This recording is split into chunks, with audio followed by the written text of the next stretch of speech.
ਵਾਹਿਗੁਰੂ ਜੀ ਕਾ ਖਾਲਸਾ ਵਾਹਿਗੁਰੂ ਜੀ ਕੀ ਫਤਿਹ। ਪਹਿਲਾਂ ਤੇ ਸਭ ਤੋਂ ਪਹਿਲਾਂ ਸਿੱਖ ਕੌਮ ਨੂੰ ਇਸ ਵਧਾਈ ਦਿੰਦਾ ਆ ਕਿ ਸਾਰੀ ਦੁਨੀਆ ਦੇ ਵਿੱਚ ਜਿੱਥੇ ਜਿੱਥੇ ਵੀ ਸਿੱਖ ਬੈਠੇ ਆ, ਸਿੱਖੀ ਬੈਠੀ ਆ, ਸਿੱਖੀ ਦੇ ਪੈਰੋਕਾਰ ਬੈਠੇ ਆ, ਇਹ ਖਾਲਸਾ ਦਿਵਸ ਦੀ ਸਭ ਨੂੰ ਵਧਾਈ ਹੋਵੇ।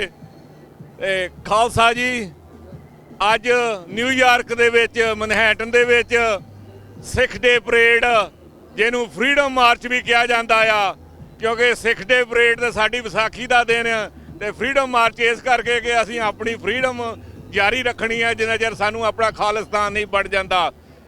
ਅੱਜ 84 ਟੀਵੀ ਨੇ ਵੀ ਬਹੁਤ ਚੜ੍ਹਦੀ ਕਲਾ ਦੇ ਵਿੱਚ ਕਵਰ ਕੀਤਾ ਆ ਸਾਰੀ ਪਰੇਡ ਨੂੰ, ਤੇ ਮੈਂ ਸਭ ਨੂੰ ਇਹਨਾਂ ਦੇ ਨੂੰ ਵਧਾਈ ਦੇ ਪਾਤਰ ਇਹ ਵੀ ਵੀਰ ਭੈਣਾ।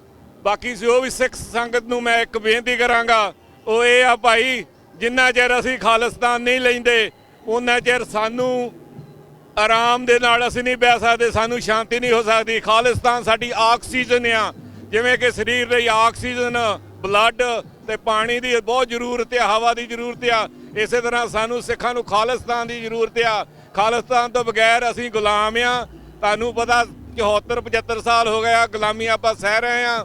ਹੁਣੇ ਹੀ ਕੀ ਰੈੱਡ ਫੋਰਟ ਦੇ ਉੱਤੇ ਲਾਲ ਕਿਲਾ ਜਿਹਨੂੰ ਕਿਹਾ ਜਾਂਦਾ, ਜਿਹੜਾ ਸਿੰਘਾਂ ਨੇ ਕਈ ਵਾਰੀ ਜਿੱਤਿਆ, ਜਿੱਤ ਕੇ 18-19 ਵਾਰੀ ਛੱਡਿਆ, ਉਹਦੇ ਤੇ ਤੁਹਾਨੂੰ ਪਤਾ ਕੀ ਰਾਮਲੀਲਾ ਹੋਈ ਆ ਗੁਰੂ ਤੇਗ ਬਹਾਦਰ ਜੀ ਦੇ ਜਨਮ ਦਿਨ ਤੇ। ਇਹ ਸਾਨੂੰ ਕੀ ਕਰਦੇ ਆ, ਸਾਨੂੰ ਦੰਦੀਆਂ ਚੜਾਉਂਦੇ ਆ। ਅਸੀਂ ਇਹਨਾਂ ਨੂੰ ਰਾਜ ਲੈ ਕੇ ਦਿੱਤਾ, ਸਾਡੇ ਬਜ਼ੁਰਗਾਂ ਨੇ, ਸਾਡੇ ਪੁਰਖਾਂ ਨੇ ਇਹਨਾਂ ਨੂੰ ਰਾਜ ਲੈ ਕੇ ਦਿੱਤਾ, ਤੇ ਇਹ ਹੁਣ ਸਾਨੂੰ ਦੰਦੀਆਂ ਚੜਾਉਂਦੇ ਆ। ਅਸੀਂ ਜੇ ਲੈ ਕੇ ਦੇ ਸਕਦੇ ਆ, ਅਸੀਂ ਆਪਣੇ ਲਈ ਵੀ ਪ੍ਰਾਪਤ ਕਰ ਸਕਦੇ ਆ।